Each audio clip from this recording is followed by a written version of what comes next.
just listened to an excerpt from Bouzouki Rhapsody for Galas with our guest today, Bouzouki player, artist extraordinaire, Aleko Skalas. Thank you for joining us. Thank you, Bob. I'm real happy to be here, and thank you for having me. And this is his new album, and we're going to be talking about this.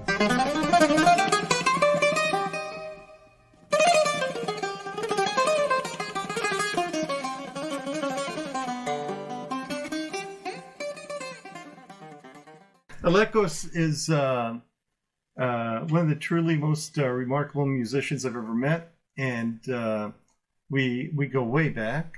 But one of the things I've always enjoyed was his love of this particular instrument, the bouzouki. And he was the first guest. When we started the show, this is the first guest I wanted. He was so incredibly hard to get, especially during these trying times. But I'm glad he's here now because I want to talk to him about the bouzouki, how he came to fall in love with it. If this was this the first instrument you played, or did you start with something else? I started with the bouzouki. It was actually a smaller version, which is called a juras, and it fit me well because I was only 8 years old when I started. Wow! And I started on that instrument, and as soon as I started learning a few songs from some records, my father bought me a professional instrument, which I still have. Oh. And I started playing very young and listening to records. I would put them on a slow speed. Of course, in those days, we had a small record player system that had several speeds on it. So, as I remember, there was, of course, 45 for the 45 records and 33 for the LPs. And there was actually also a 16 speed. Oh. And I would put the records at a slow speed so I can learn every note for note, whatever I was listening to, whether it was an instrumental or a song. And that's how I got started. And when I started learning maybe, I don't know, 10 songs or so, mostly they were instrumentals by Tsitsanis or Zabetas or some even more virtuosos like Chibidis and Hyotis. Then my father started taking me around to the Greek nightclubs that were around those days. Obviously.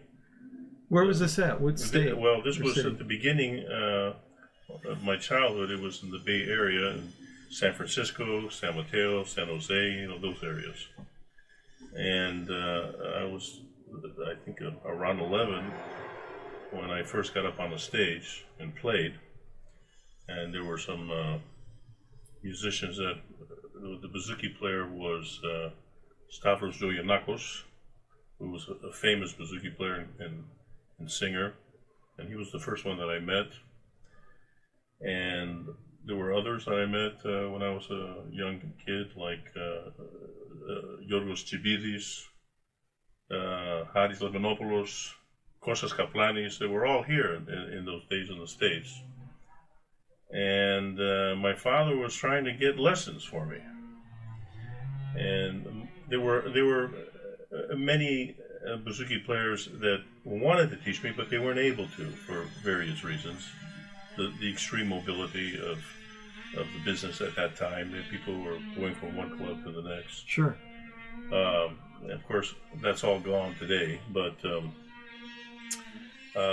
we finally met at the age of, I think I was 12 or 13 years old. I met John Stamatiou, Sporos was his nickname. And my father talked to him. Actually, I got up on the stage and I played a couple numbers, and I played one of his numbers. Oh. And Yannis went over to my father, who was sitting at the end of the bar there, and he said, "How long has your son been playing bouzouki?" "Well, he started about eight years old." He says, "Oh, it reminds me when I was a kid. I think I'd like to teach him." Oh. And that's how we got the lessons from my good friend Yanni Samatiu. And I took lessons for him for about I would say about 2 years, and we remained friends, of course, until he passed away not too long ago. So that's how I started, and then got into the nightclubs shortly after that, 15 or 16 years old, and here in the United States. Mm-hmm. And well, then after that, I went to Chicago. I played in Detroit, New York, Canada, kind of all over the place at an early age, and did that for several years. Well, yeah, I want to talk about the early age for a little bit, because you're growing up here in the United States. You're playing the bouzouki, and I bet learning the bouzouki even in Greece during the 70s or that's right, whatever. That's right. Was probably something that people looked on. Well, why are you learning this instrument? Or why did tell me about your experiences in really elementary school and junior high when you were playing this. Well, what did the other kids think? Well,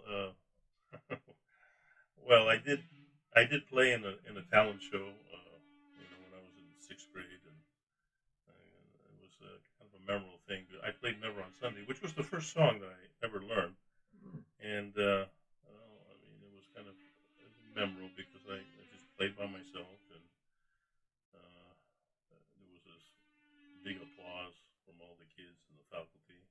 And I just kind of got up and took a bow and walked off the stage, and they were still applauding. So that I remember that very, very vividly.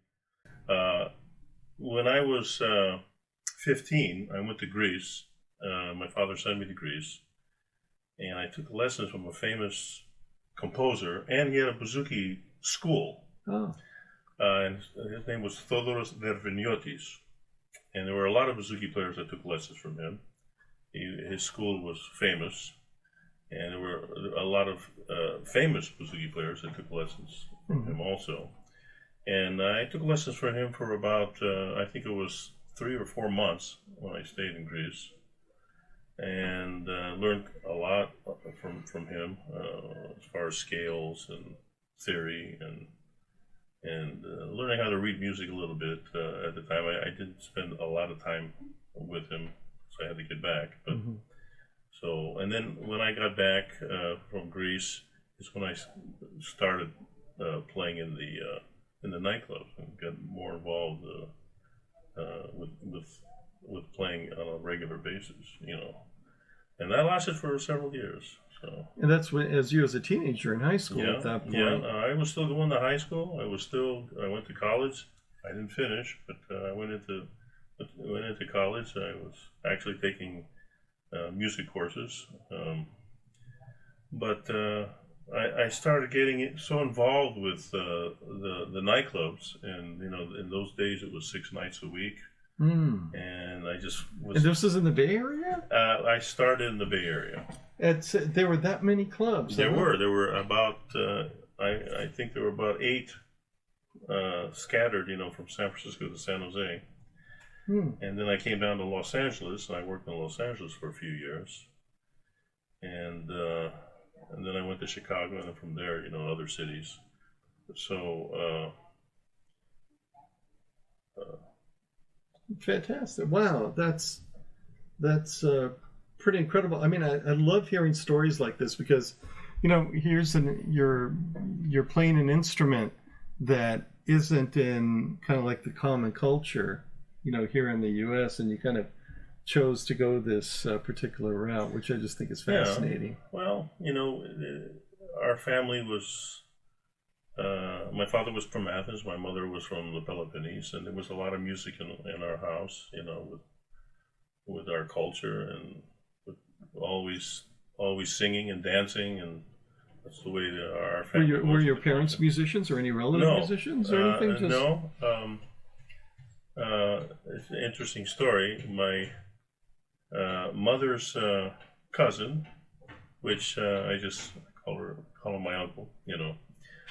He had that first instrument that I mentioned in his closet, and we were visiting at his house, and I was playing with my brother, and we're just kids, 8 years old, and I went into his closet to hide from my brother, and there was a bouzouki up in the closet, the small one, you know, that I mentioned. And I looked at it, and I started plucking the strings, and I was fascinated by it. And I took it down from the closet, got out of the closet, and I went on the chair, and I looked at it, and I was plucking the strings, and I was fascinated. It was like the instrument found me. Oh, wow. That kind of a feeling. Well, then my uncle stepped in the room, of course. He heard me plucking on the instrument, and came into the room, and I thought I was going to get in trouble for taking the instrument down. And he said, "Oh, you like it? Do you like the bouzouki? You like this?" I said, "Oh yeah, you know, you can have it." Oh, and that's wow. how it started. Just and like ever that. since then, I've been playing. God, you know, that is. I mean, you were a prodigy at this. You know, I saw videos on YouTube from when you're, you know, very young, and that must really kind of get in you, like in your bones at that age. Yeah, you sure. know, Yeah. It's not something that. It's in my blood. Yeah, I was born with this musical ability, and it was just something that was natural. I remember the very first time I went up on the stage and played with professional musicians, and I didn't make any mistakes, and I wasn't shy. It was kind of a natural thing for me, you know. But now I go up on the stage and I make mistakes. No, 'Cause I'm human now. But anyway, it was a natural thing, and I guess I was born with this gift. And well, what an amazing gift to be born with. This is your talent's incredible, and I mean, I've seen you play in clubs and festivals, and you know, in small venues. You've been kind enough to play at my house a couple times during Easter, and it's you know, your talent just kind of shines through. I want to talk to you about your studio work as well, because I think at least the albums I've heard, they're not live, right? They're studio albums, right? Yeah, And this is your latest one, Bouzouki Rhapsody for Galas. that's the back, actually. Is that the front? That's the cover. Oh, I'm sorry. There you go. Just like that. I'm going to bring it a little bit closer. Here, we'll do it right there and see if we can get. Anyways, we'll put this up, links in the comment section and everything, so you guys can figure out where to find it. But there was this melody, though, the first one, the Rhapsody. Wow, what inspired you to do that? I mean, because that's a little bit. That kind of seemed like it was coming from your soul or something. Well, yeah, and it's very technical, and I've done a few of these projects, and these are all my compositions. I wanted to do one particular piece that was a little bit more technical, because I didn't have any solo bouzouki pieces that I can say, "Oh, this is mine," and I'm kind of showing my ability to play technically a little bit more involved, you know. And that's what that piece is. And it took me a while to do that. I practiced and composed that for about 6 months before I recorded it. And that's well, it sounded like it was special to you, you know. There were some things on there I hadn't heard before. Yeah. And well, I did want to express as much as I can soul and feeling and the technical, you know, on that. It's kind of a combined of all the emotions that you can put into a piece as a composer, you know. And I'm trying to be a composer. I'm not really a composer, but in that definition. But I try to compose. And the last 2 records projects that I did, they're all my compositions. And I'm enjoying composing. I like to compose. It's something different than just playing somebody else's music, you know, which I like to do also. But that was the special part of these recordings that I did. There's also I'm gonna kind of go top to bottom here because I really enjoyed the Hasapiko you did too. You know, that was kind of a throwback for you. Did that kind of take you back to maybe your club days in the '70s, or it kind of felt? I wanted to play a simple melody because I find composing simple melodies is difficult. You know, playing something or composing something that is more technical and more difficult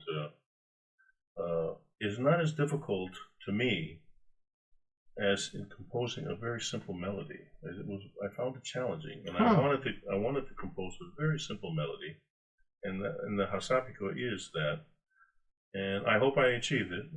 But that's kind of basically why I recorded the Hasapiko, to compose a simple melody. Yeah. Well, it did feel to me like this melody that you could have heard. You know, it would be just as relevant, 50 years ago as it is today. You know, it was just it became very sentimental to me to listen to it. Yeah, I really enjoyed it, and I enjoyed the entire album. I mean, you could tell it was a work of love. You know, not just art. Yeah, I try to put as much feeling into to every note that I play. You know, that's important in my perspective of playing. You know, I always try to put soul and life into every note that I play in any composition, and I hope I achieved that. Oh, you did. You certainly did. This is. I mean, I've got a couple of albums here: the Mediterranean Breeze and the Rhapsody album, and I think Bouzouki Rhapsody for Galas. These two.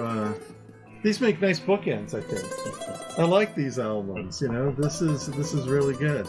So, we talked about how you got your start and all of that. And I'm always kind of curious about two things. One is like your inspiration. I mean, we talked about your teacher, but was there somebody that kind of keeps you going? Is there somebody that kind of rattles in your head? Well, yes, my father. My father was the one actually that I don't know what word to use. Pushed me. Of course, he didn't have to push me. My love for the instrument and music, but he helped me quite a bit. He was almost like my agent, so to speak. Growing up, he would come in my bedroom as I was practicing, and he'd want to hear what I did for the day. Let's hear what you're practicing. Let me hear the song that you learned today, or whatever. And I practiced. He made me practice, but I wanted to practice. As a matter of fact, there's a story that I practiced practically all day, and father came into the room when it was about time to go to bed, and definitely that my parents wanted to go to bed. He said, you can't play anymore, you have to stop. Well, do you mind if I go in the garage and just keep playing a little bit? Well, okay, go in the garage. And of course he wouldn't say no to that because he wanted me to practice. Mm-hmm. Well, I went into the garage. I was practicing in the garage, and I was practicing. I didn't realize what time it was. Then I got tired. I said to myself, well, I think I'll stop practicing, go to bed. Well, when I went into the house, I noticed that the sun came up. Oh, wow. And I practiced all through the night. Oh, my goodness. I didn't do that very often, but I did. That particular day I did, and it's something that I'll always remember. Well, that's how you know you have a true love for something, is that the time just disappears and you're into it. There's it's just like the muses are speaking to you, you know. Is there was there ever an event that you played at that you kind of felt like wow, you know, is it going to get any better than this? Well, there were many through the years, especially when I was younger, concerts that I was invited to go and play here in the States, of course. There was one in particular that was in San Francisco. I think I was about 15 or 16 years old. It was when I came back from Greece, so I must have been around 16, maybe even 17, but I think it was more 16 years old. I'm trying to remember, but anyway, it was an event at the San Francisco Civic Auditorium, and it was what did they called it? They called it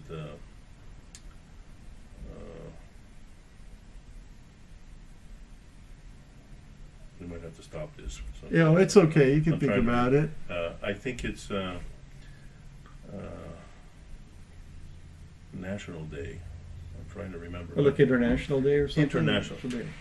It was International Day, and it was various groups representing their countries. I mean, I remember Spain, with the flamenco dancers and the flamenco guitarists, and other countries, several countries. And of course, the band that I played with was for Greece. And obviously, we played Zorba the Greek. It was the most popular. Yeah. Well, that particular day also was Arthur Fiedler, and that wasn't the Boston Pops. I think he played with the Symphony Orchestra there in San Francisco. I think, I don't remember, but it was Arthur Fiedler, and so hence the huge crowd that was there. I played Zorba the Greek, an instrumental, and of course I was the last group that played, and it was just a thrill. It was like 10,000 people, and it was a big thrill, and that stands out in my memory. It was a great thing, and I was actually right next to Arthur Fiedler. I mean, I didn't know too much about him at that early age. I was sitting in the back, and he was like next to me, like almost as close as we were. And at some point, he got up and said, "Excuse me, son." And he had to go back up on the stage, and here's Arthur Fiedler. So it was a fun time and interesting day for me. And you got that at a very young age too, Yeah. So that's very cool. Is there the Bouzouki has like this amazing past. I've always kind of been fascinated by it, and it I kind of see it. I don't know if you've given this any thought or not, but I kind of see it analogous to jazz in the United States, and how it was really the music of your soul, of your pain, of your loss. Yeah, you're right, and there are parallels with jazz and the Bouzouki in the sense of what you're talking about here. With the soul and the emotions and the feelings and the frustrations and all that you express in your music and on your playing, and definitely there are parallels with that. That's how the Bouzouki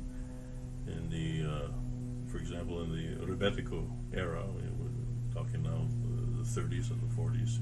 There were all these pieces that were written, performed during those years, were about the people, the common person, and their emotions, and their frustrations, and their love, and love stories, or sad stories, and that's the way jazz was. Right. So there are parallels. So definitely, I agree with you there. Is there? I always kind of wondered about, kind of stay on the topic of parallels. When you're playing, when you play jazz, it seems that jazz is something that you kind of start off with something basic, and then you improvise. And and never That's occurs right. the same way twice. Is That's exactly that right. the same thing here? Exactly right with our Greek music too. With the bouzouki, there's a lot of improvisation. There's songs that you play, like you say, the basic melody, and then there's an improvisation in the middle of the song. I mean, not all songs, of course, Yeah. not ballads, but many songs, and that's in comparison to jazz. You go into an improvisation with the scales of Greek music and the bouzouki, and it's the same thing. You improvise, and you're improvising a feeling that you have.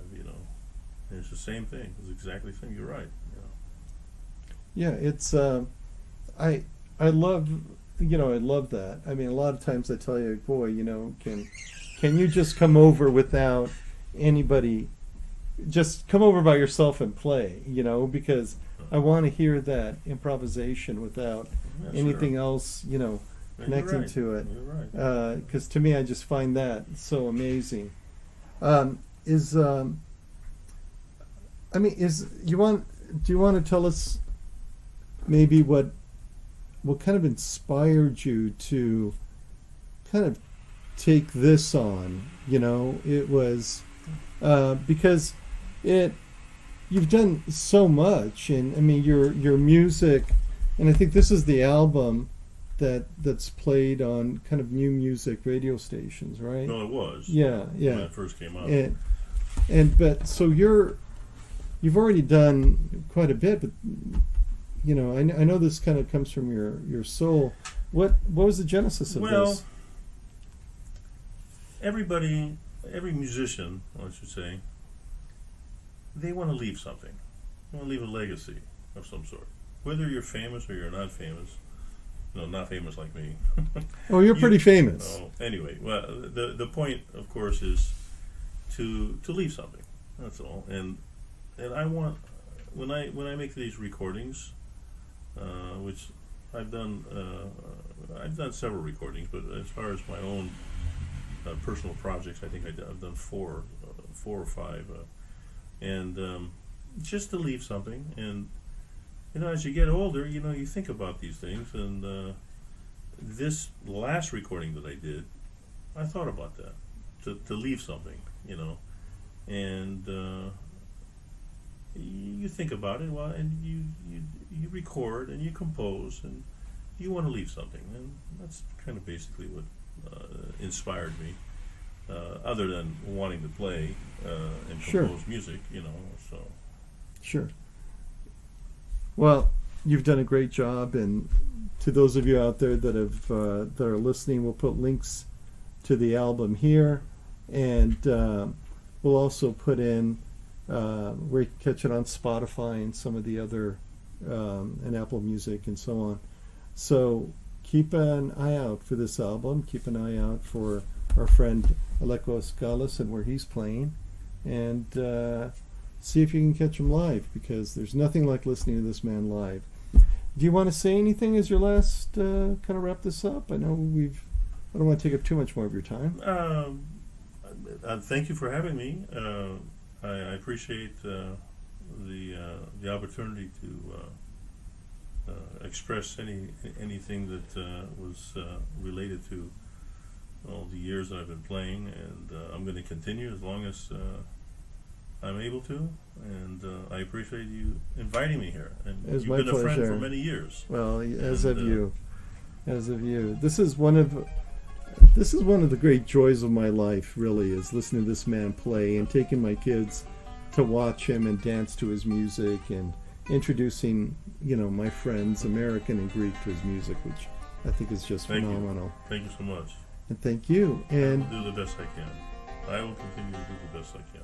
well, thank you, and thank you for producing this. So look for this album, and we thank our guest Aleko Skalas, and we thank you for joining us. And Yasas, yeah, this was Dume Posado.